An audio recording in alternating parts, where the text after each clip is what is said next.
Welcome to Mandula Podcast, where we speak everything holistic healing, and we come to help you recalibrate the nervous system and rewire the brain using the medicine of breath, movement, sound, and touch. Okay. Today's question and deeper sacred conversation is around, what does heart medicine mean? Okay. In order for us to define it as a whole, we need to break it out into parts. That's just how my mind operates. So I'm going to help you break it down a little bit, like building Lego pieces. So I wrote down here, let us define what medicine is first. Okay. For me, medicine is what is used for your healing. And if we look at what is the heart, for me, heart is the seat of the soul. It's life force and love. Okay. That's that. Then we look at the science definition. I think this was the Oxford Dictionary. It says science or practice of the diagnosis, treatment, and prevention of disease. Synonyms association with that is medication, treatment, remedy, cure, prescription, and therapy. So I personally don't give drugs, my medicine to connect to the heart is breath, movement, sound, and touch. Okay. Now, the area of your heart is what gives you life. And we rarely connect to it up until we are not well. It's always when we are not well that we sit down and we appreciate and we're more in gratitude and we're more in love. And my question is, why wait for you not to be well in order for you to connect to your heart? And specifically, more than anything, that which gives you life, because this is prana, this is life force. And then we look at the breath as the foundation. So for me, the foundation is breath. Everything is surrounded around breath, because breath provides the connection and the connection towards the healing of your head to your heart, to your spirit with your ego body. And that allows you, once you feel safer, to then have a calmer nervous system and a system that is not in fight or flight anymore, right? So then you can become more perceptive to life. You can feel the expansiveness of life, and then you can feel yourself, because you are also a part of this, right? It's like a drop in the ocean. It's like a star in the sky. It's like that part of the cell in a plant leaf. It's the roots, with the vegetation and the fruits and the trees. It's the grass. It's the particles of sand. It's the ants that walk by. It's the whole ecosystem that makes us who we are, whether we feel separate to it or connected to it. Okay. If we didn't have breath, we wouldn't be here, first and foremost. So the heart is the seat of your soul, and where your highest perspective and where your source resides. It's almost like the center. It's a seat of your soul. The heart is where your true expression lies, the seat of pain and joy. So your heart involves the seat of pain and joy. And your work as a human who emits light, is to make light of the situation, is to raise the level of consciousness to the unconscious situation or experience, to not suppress the information that is coming out of your body in order for you to say who you say you are and to tell the truth, so that everything and every part of you is vibrating into a deep state of oneness.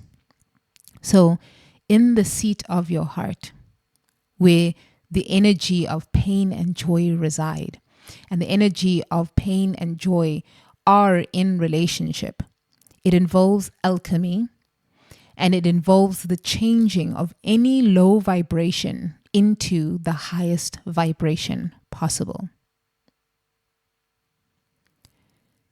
According to the Oxford Dictionary, the heart is a hollow muscular organ that pumps the blood through the circulatory system by rhythmic contraction and, oh, there goes my writing again, dilation. So in vertebrates, there may be up to 4 chambers, as in humans, with the atria and the 2 ventricles. Then the second one goes more towards the spiritual side of life for me. It says it's the central or innermost part of something.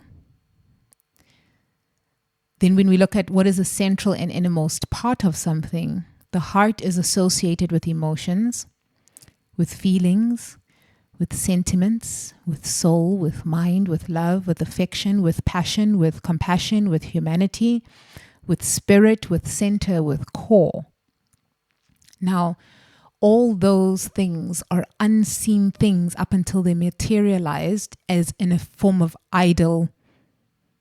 So the idol is a representation of what this inner manifestation, which lies within the energy of divine feminine, right? So everyone has divine feminine energy because that is the energy that is unseen but is felt. Then that which is seen or is felt is then projected into a formed, and it's a combination, like all the atoms of this energy are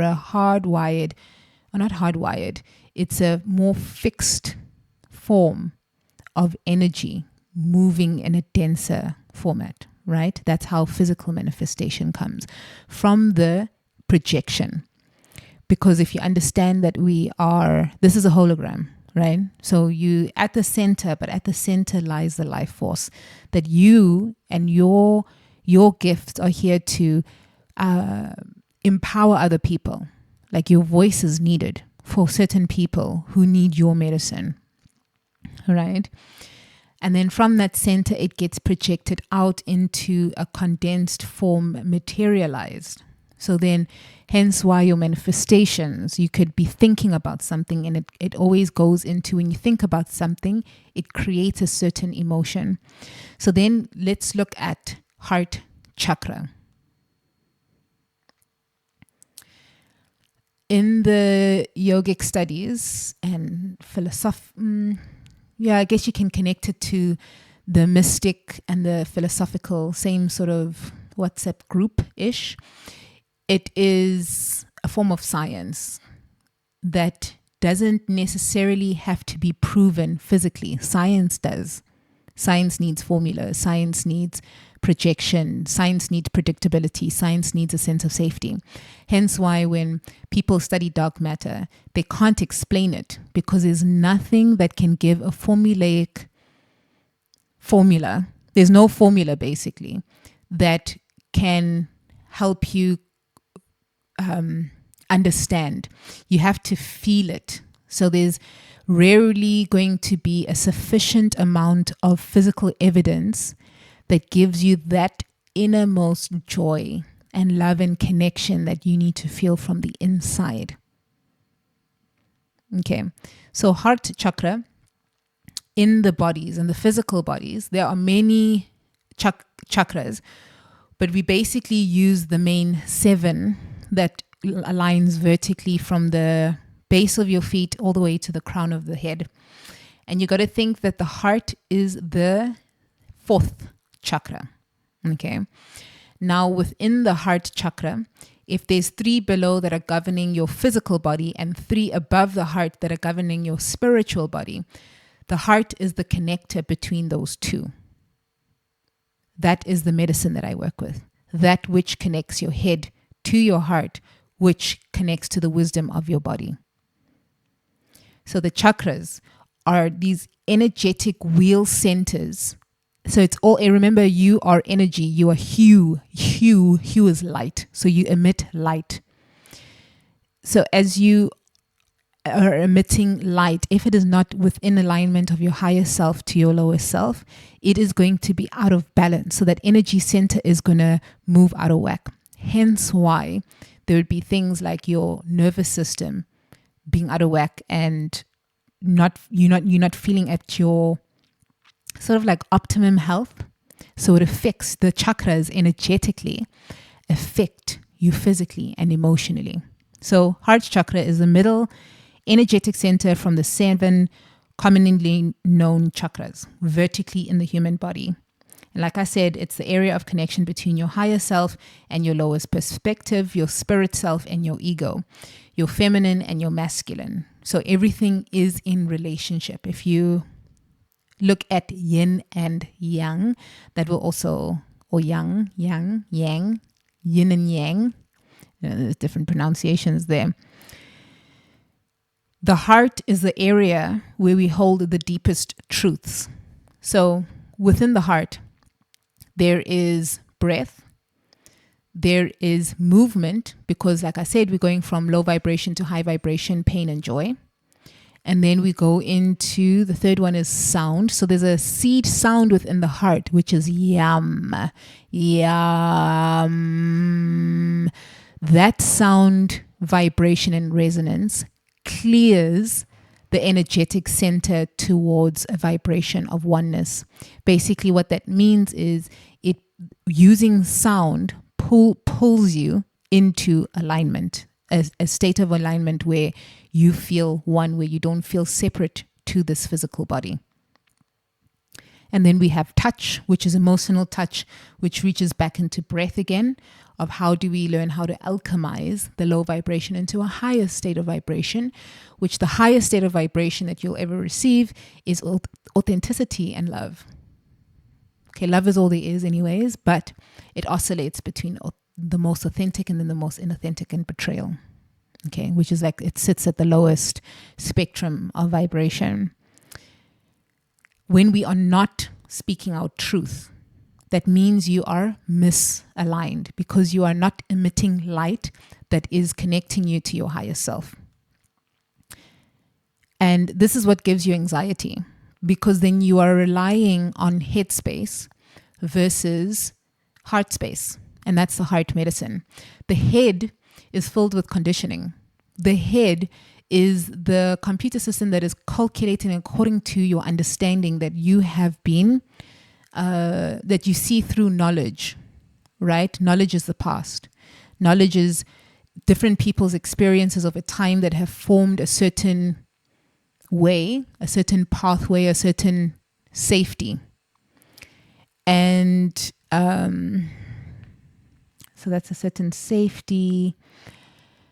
And wisdom is a discernment of when to use that knowledge. So this is where your skills come in. This is where meditation comes in, your breath work, your movement, your learning how to alchemize, learning how to recalibrate your nervous system, learning how to rewire your brain. And there's so many different aspects according to your acceptable level of accessibility, where you have the acceptable according to you, and let me say the capacity, in order to emotionally, mentally, and spiritually and physically be here present for this information that you are receiving, right? So anxiety affects the breath. Now, it's important that I say stress is necessary. There is a necessary fight and flight that is required for the body, because this is in situations where you are protecting yourself. Now, what has happened with technology and the use, let me say, rather the use of the way in which we have used technology, we are misusing it, and misusing it for its possible assistance in the human experience, right? We have relied on that as a form of connector too much, more than connecting towards heart, where, remember, I said the seat of the soul. And heart is life force. Life force. Life force is whatever you give that name that gives you life. We can argue the names, but we can't argue that we all have the same thing. That's the unification of breath. We all need it. As to what we name it, we all need it at the end of the day, and that's the big unifier. In that natural stress that your body will have because of our lifestyle and the misuse, because of also misinformation, right? Misinformation, the way in which you interpret things as well, could also just misplace the medicine from a thing because of a level of not knowing how to respect it fully. You don't know how to use it. You don't know how to operate it and how it can be of use to you, like anything. Our lifestyles have now caused us, also due to the fact that we're not moving in our natural cycles. Like, we are not aligned with the moon, and we're more aligning towards the sun, the system. The sun rises every single day. The moon comes and goes. I mean, it's always going to be there, but the visibility of it is not going to be there. And that's a system that we also need to tie up into and connect to.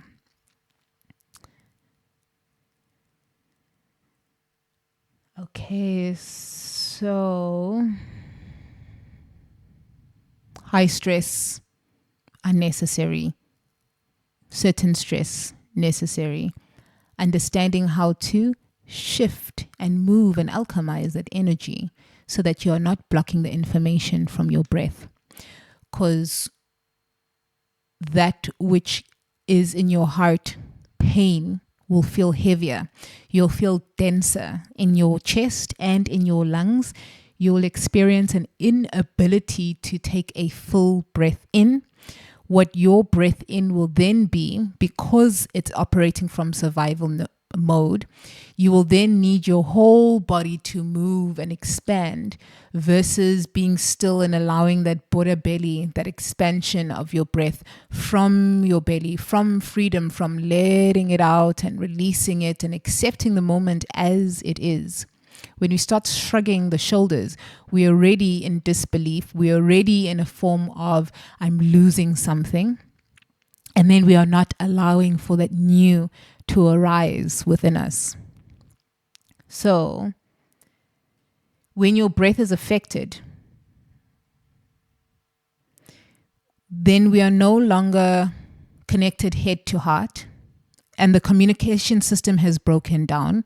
Therefore, what we say is not heartfelt anymore.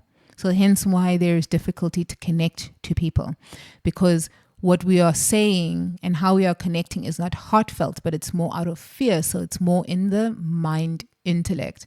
And when we are more in the mind intellect, once again, it is in knowledge base and it is in fear base, because you haven't learned how to discern the wisdom and the skill of being able to use it in each particular situation. So to sum it up, heart medicine is the alchemy that allows a calmer and more spacious nervous system, a rewired brain that is aligned to your highest truth and expression of joy. I'm going to say that again to end off and to go back again. What does heart medicine mean? Heart medicine is the alchemy that allows a calmer, more spacious nervous system and a rewired brain that is aligned to your highest truth and expression of joy. So I wish you the deepest level of joy. I wish for you that you can connect to that which sources you, which is all about breath work. And then how do you connect with breath work? You can connect to it with movement. You can connect to it with visualizations and meditation. So if you want a more personalized way of understanding your healing and the wisdom of your body, I do one-on-one sessions. So please do like, share, and subscribe. I will be having more material in order for you to be able to access the healing that is required by understanding how to breathe, how to really breathe. So thank you for taking the time to listen. I'm sending you so much love, and up until next time, do take care.